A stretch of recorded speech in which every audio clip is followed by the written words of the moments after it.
Hi everybody, my name is Gretchen and I'm going to be reading Unbeatable Betty, which is written by Allison, Crotzer, Kimmel, and illustrated by Joanie Stone. And here's the cover.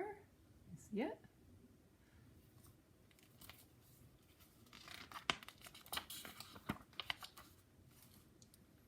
Betty Robinson knew two things for sure. She could run, and she needed to catch a train. So she ran. When Betty took her seat on the train, her legs weren't even tired. Across from her, Mr. Charles Price, the science teacher and boys track coach from her high school, stared.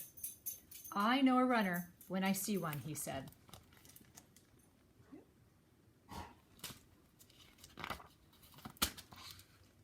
The next day, Coach Price asked Betty to run in the school hallway. Betty's sprint was just short of the U.S. indoor record. "Could you do it again?" the coach asked. She wasn't even wearing track shoes. He'd never coached a girl before. Girls weren't supposed to run in 1928. But he asked Betty to join the boys' high school track team anyway. Betty had to run with the boys, but soon she'd be running past them. At her first regional competition in Chicago, Betty thought of her hometown of Riverdale, Illinois, its clotheslines, its backyards, and the streets she grew up running through. None of them had been like this, but Coach Price had said all that matters is the runner and the track. When the gun sounded to start the race, Betty's legs pumped all the way to the finish line. She came in second to the American women's record holder. Turns out Elizabeth Robinson could run with the best of them.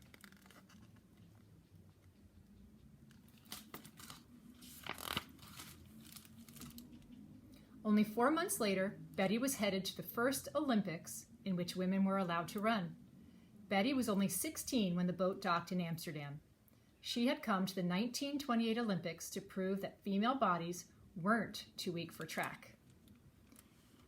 On the day of the 100-meter race, the Olympic crowds cheering vibrated from Betty's head all the way to her toes. Running had made her toenails fall off. As she crouched at the starting line, she noticed Canadian Fanny Rosenfield. Fanny was one of the world's fastest women, and the champion expected to win gold. Betty remembered Coach Price's advice. She was the runner, and no matter where the track was, it was hers and hers alone.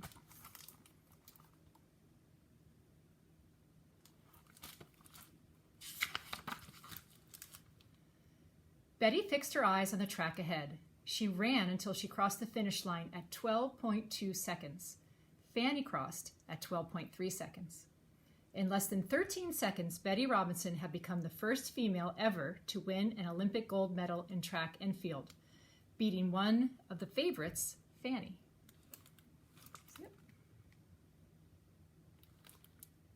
Betty watched the American flag rise high above her. She felt goosebumps when she heard the national anthem. And Betty, who everyone called Smiling Betty, cried. Betty cried not because girls are weak, but because she'd proven they were strong.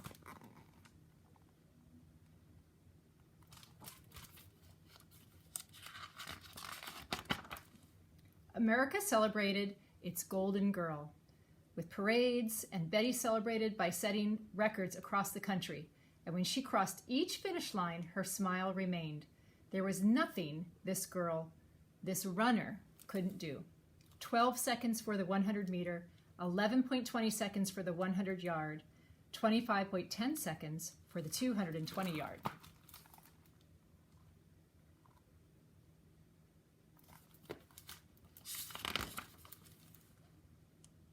Yet she was focused on a distant track, the one she planned to meet in the 1932 Olympics in Los Angeles.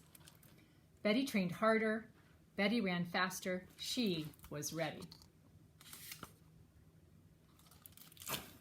But she wasn't ready for the toughest competition of her life. On June 28, 1931, Betty went abroad, a biplane, and strapped on a flying helmet just like Amelia Earhart's. The plane dipped in and out of the clouds and stretched like a track without a finish line. Suddenly, Betty felt a jolt. The motor had stalled. The last thing Betty remembered was the ground rushing toward her.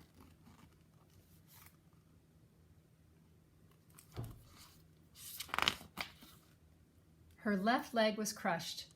They thought she was dead until the undertaker discovered Betty was still alive. At the hospital, her parents stayed by her side. They knew Betty was a fighter. 7 weeks later, when Betty awoke from a coma, she could not bend her knee. The doctors had put a silver rod and pins into her crushed leg. Her left leg was now shorter than the other. Pain shot through her like the sound from a starter's pistol. They said she would never walk again. They said, forget running, forget Los Angeles, forget the Olympics.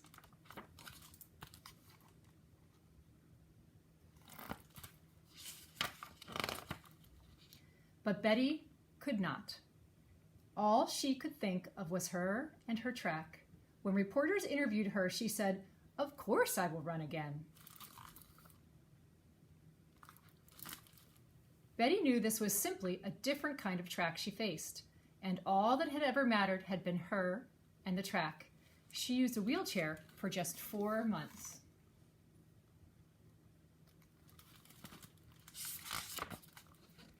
Then Betty stood, then walked, and finally, again she ran. It took her 2 years to relearn to stand, walk, and then run, but Betty was headed back to the Olympics.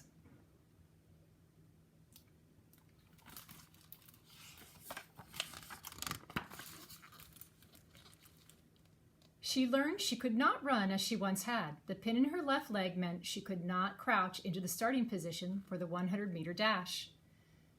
That had been her race. It had always been just Betty and her 100 meters of track. But if she wanted another gold medal, she would have to run the relay for the United States. She'd take off standing, waiting for a teammate to pass her the baton. Betty wanted gold, so she agreed. She would share her track with fellow Americans Harriet Bland, Annette Rogers, and Helen Stevens.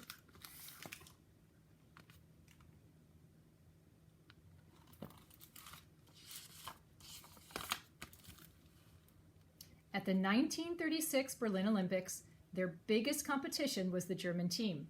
The German team had a habit of setting records, and now they were favored to win.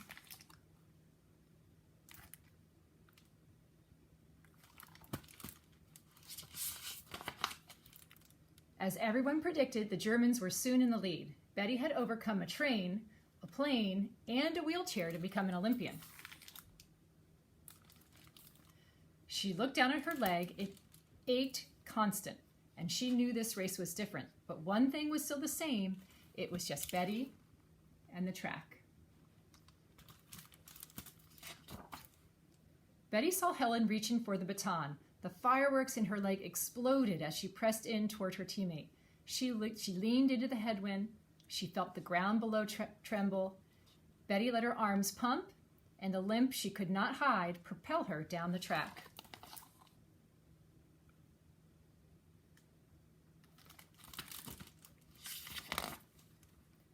She passed the baton to Helen, and then suddenly there was a gasp across the stadium.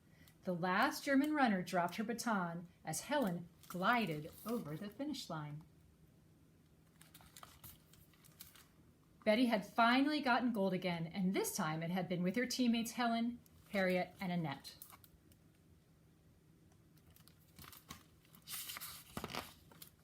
When Betty Robinson stood atop the Olympic podium with one leg shorter than the other, she did not cry. And for just a moment, she forgot the pain in her leg.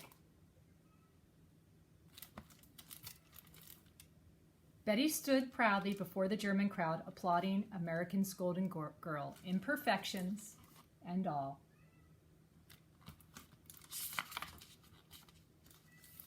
Hope you guys liked it. Have a great day.